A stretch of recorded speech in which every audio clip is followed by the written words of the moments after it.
Chapter 15.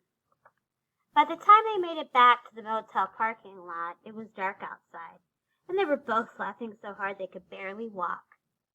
"Rob?" said his father. He was standing at the door to their room. The blue-gray light from inside seeped out around him. "Yes, sir?" said Rob.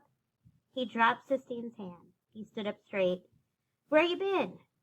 "Out in the woods." "Did you finish up all them jobs I told you to do?" "Yes, sir," said Rob. "Who you got with you?" his father said, squinting into the darkness. Sistine drew herself up tall. "This is Sistine," said Rob. "Uh-huh," said his father, still squinting.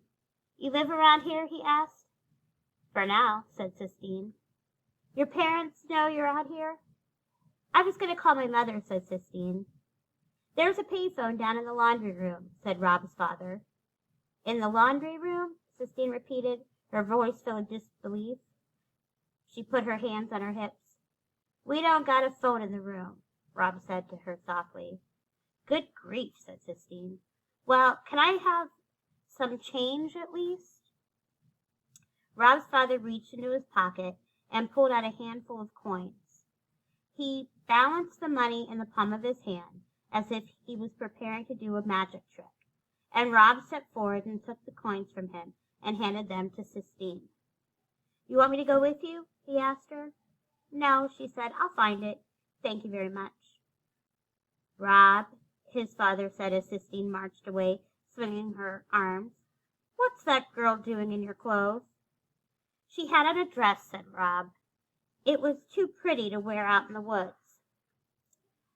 "Come on in here," his father commanded. "Let's get that medicine on your legs." "Yes, sir," said Rob. He walked toward the room slowly. His happiness had evaporated. His legs itched, and the motel room, he knew, would be dark as a cave, lit only by the light of the TV. When his mother was alive, the world had seemed full of light. The Christmas before she died, she had strung the outside of their house in Jacksonville with hundreds of white lights. Every night the house lit up like a constellation, and they were all inside it together, the three of them, and they were happy. Rob remembered, and as he remembered, he stepped into the motel room. He shook his head and scolded himself for opening his suitcase. Just thinking about all the things that were gone now seemed to make the darkness darker.